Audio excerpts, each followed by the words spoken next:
আসসালামু আলাইকুম সবাইকে। শুরু হয়ে যাচ্ছে। কোনো কোনো অঞ্চলে একদম ঘন কুয়াশা এবং শীতের আভাব দেখা যাচ্ছে।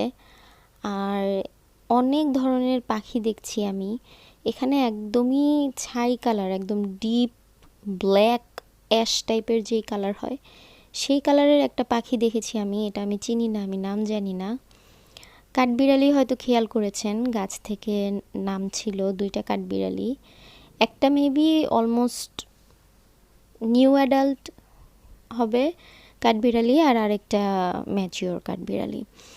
আমি এদেরকে দেখে একটু ডাকাডাকি করছিলাম। আমি নর্মালি বাদাম খেলে এখান দিয়ে বাদাম দিই, আর বাদাম দিলে ওরা কখনো সাহস হয় না হাত দিয়ে দিতে। আজকে আমি, আমার হাতে কিছু নাই, বাদাম টাদাম কিছু নাই, কিন্তু আমি এদিক থেকে হাত বাড়াচ্ছিলাম এবং দেখতে পাচ্ছেন ছোটটা একদম কাছে চলে আসছে। আমি একটু ভয় পেয়ে যাচ্ছি, কারণ ওরা লাফ দিতে পারে অনেক দূরে। যদি আমার জানালার এখানে লাফ দিয়ে আসে আমি অনেক ভয় পাবো। এই যে দেখেন কিভাবে মাথা তুলছে আমি যখন ডাকছি, কারণ তাদের এটা অভ্যাস হয়ে গেছে।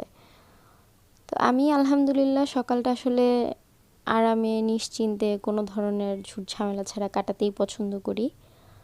তো এই যে দেখেন ওই পাখিটা, যেটা একদমই ছাই কালারের, চোখটাও একদম লাইট অ্যাশ কালারের মতো। আর এই পাখিগুলো এমনই হয়ে থাকে। দেখুন দোয়েল পাখি, অনেক ধরনের পাখি দেখা যায়। আর দোয়েল পাখির সংখ্যা মনে হয় অনেক কমে এসেছে, কারণ খুব একটা দেখা যায় না। এখানে রয়েছে একটা বুলবুলি পাখি, কলা গাছের উপরে উঠে বসে রয়েছে।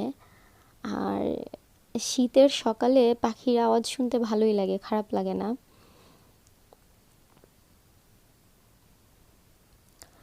আমি আমার মুরগির জন্য যে একটা সিকিউর এরিয়া করেছিলাম সেটা পুরোপুরি দেখানো হয়নি।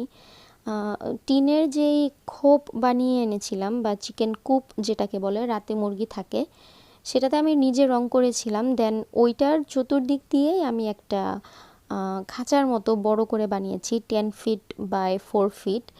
আর এটা লম্বায় অলমোস্ট 5-5.5 ফিট লম্বা।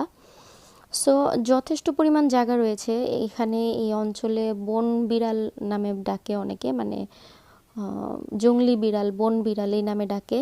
এই বিড়াল রয়েছে এবং একটা বানর রয়েছে। এগুলা আশেপাশে সব জায়গাতেই দেখা যায়, মুরগিদের অনেক ক্ষতি করে, মুরগি নিয়ে যায়, মেরে ফেলে, খেয়ে ফেলে। তো আমি ভাবলাম যে আমার যেহেতু মুরগির সংখ্যা এত না, এমন না যে 10টা 20টা মুরগি আমার, আর আমার মুরগি বাইরে রেখে পারলেও আমি ওইভাবে মুরগিদেরকে খুঁজে নিয়ে আসতে পারবো না, অনেক সময় অনেকের বাড়িতে চলে যায়। তার জন্য আমি এতটুকু জায়গা করে দিয়েছি যে এটার ভেতরেই থাকবে, এটার ভেতরেই ওদের খাবার দাবারের ব্যবস্থা রয়েছে। এমনকি তারা যেন অ্যাক্টিভ থাকে সেটারও ব্যবস্থা রয়েছে। এমন না যে এতটুকু জায়গায় রয়েছে তাই তারা এক জায়গায় আবদ্ধ থাকবে, কন্টিনিউ হাঁটা চলার মধ্যে থাকে আমার মুরগিটা। আর যেহেতু আমার কেচি গেটের এদিক দিয়ে আমি থাকি, আমি একটু আওয়াজ করলেই সে দেখা যায় যে দৌড়াদৌড়ির মধ্যে থাকে। তো আমার মুরগিগুলো আল্লাহর রহমতে ভালো আছে। আর এইখানে যে খাঁচাটা আমি কবুতর বা ঘুঘু পাখি পালার জন্য কিনেছিলাম, বানিয়েছিলাম, আমি দেখিয়েছি রং করার সময়। তো এটার যেই খাঁচার যেই মাঝখানের যে অংশটুকুর গ্যাপ, সেগুলো অনেক বেশি ছিল, তো ইঁদুর চিকা এই টাইপের জিনিস ঢুকতে পারে। তাই আমি অরেঞ্জ কালারের যেই চিকেন ওয়্যার এনেছিলাম সেটা আমি এই খাঁচাটার চতুর্দিকেও দিয়ে দিয়েছি, এবং খাঁচার মাঝখানে আমি ওই চিকেন ওয়্যার দিয়ে একটা ডিভাইডার করে দিয়েছি, যেন আমি দুই ধরনের পাখি রাখতে পারি। আমার এখানে যেমন রয়েছে বাজি, আমি একদম হলুদ কালারের যেটা, এটাকে আমি ছোট থেকে পেলেছি। এটা মেয়ে পাখি, আম্মু আম্মু ডাকতে পারে। এটার নাম দিয়েছি আমি বি, মানে হচ্ছে দেখুন কি করছে, বি মানে হচ্ছে মৌমাছি। ও অনেক কিউরিয়াস। আর এর ওপরে যে রয়েছে পাখিটা, ওটার নাম আমি দিয়েছি রেইনবো, কারণ এটার কালারটা অনেক সুন্দর। আর এটা একটা মেল বাজি।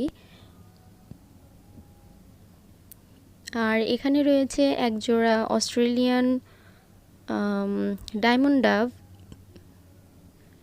এগুলো নিউ অ্যাডাল্ট, একদমই পূর্ণবয়স্ক হয়নি।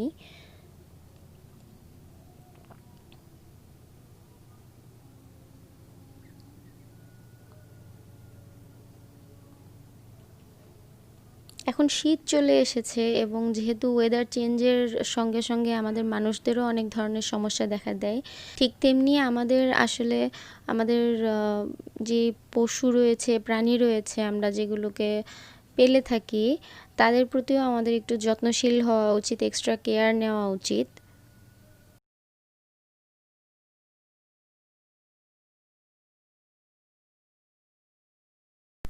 এখানে আমাদের যেই একদম দেশি ঘুঘু পাখি রয়েছে, চারটা সব সময় দেখি। আমাদের বাড়ির যে বাউন্ডারি রয়েছে সেটার ভেতরে আসলে আমি প্রায় সময় ওদেরকে খাবার দিই এবং তারা এই খাবারের লোভে আসে, আমি সেই সময় একটু ভিডিও করতে পারি। গত কয়েকদিন যাবত ওরা এই বাউন্ডারির ভিতরে রয়েছে আর দেখতে ভীষণ ভালো লাগে। আর এই রয়েছে আমার দুষ্টু বাচ্চা স্কাই, মাশাল্লাহ, আল্লাহ ওকে ভালো রাখুক, সুস্থ রাখুক। আয়নার সঙ্গে কথা বলছে, খেলছে। তো আমি আর এখন কোনো কথা বলবো না, ওর দুষ্টুমিগুলো আপনারা দেখতে থাকুন।